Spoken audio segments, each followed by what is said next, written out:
नमस्कार दोस्तों, TNG academy में आपका स्वागत है और मैं हूं अनिकेत गोस्वामी। टीएनजी एकेडमी के माध्यम से शिक्षा से जुड़े हुए जितने भी पहलू हैं उन सभी पहलुओं का चर्चा मैं इस माध्यम से करूंगा और शिक्षा से जुड़ी हुई जितने भी सवाल हैं हमारे सामान्य लोगों के, उन सभी सवालों पर मैं चर्चा करूंगा और उनके जवाब ढूंढने का प्रयास करूंगा। किसी भी बच्चे की शिक्षा की चर्चा किया जाए और उसमें उसकी माँ की भूमिका नहीं हो, ऐसा कल्पना करना भी असंभव है। हर बच्चे की शिक्षा में उसकी माँ की बहुत बड़ी भूमिका है। शुरुआती शिक्षा ही उसके माँ से मिलती है। इसीलिए बोला जाता है कि किसी भी बच्चे की प्रथम गुरु उसकी माँ होती है। मेरे मन में ये जब सवाल आया कि शिक्षा में माँ की क्या भूमिका है, तो मेरे मन में एक कहानी याद आ गई और वो कहानी है थॉमस एल्वा एडिसन साहब की। थॉमस एल्वा एडिसन साहब जब प्राइमरी स्कूल में पढ़ाई करते थे तो उनके गुरु ने एक चिट्ठी लिखी और उन्होंने कहा कि ले जाकर आप इसको अपने माँ को दे दीजिएगा। जब वो चिट्ठी लेकर अपने माँ के पास आए तो उनकी माँ ने जब चिट्ठी पढ़ी तो तकरीबन तकरीबन पढ़ते पढ़ते उन्होंने रोने लगी।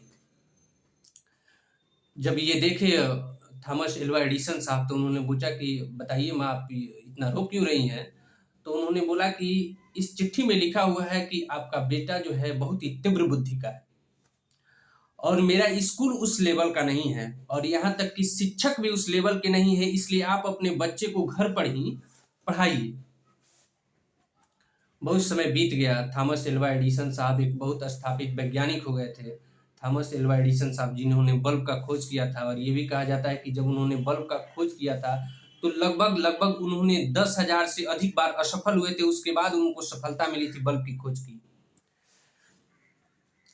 तो जब उनकी माँ भी गुजर गई थी और वो बहुत बड़े वैज्ञानिक हो गए थे तो उन्होंने अपने जितने भी यादगार लम्हे थे और जितने यादगार चीजें थी उनको ढूंढने का प्रयास किया। तो उन्होंने जब ये चीज ढूंढ रहे थे तो अपने माँ के अलमारी के पास गए तो उसमें उन्होंने उसमें उनको अपने माँ की वो वही चिट्ठी जो उनको शिक्षक ने दी थी वही मिल गई।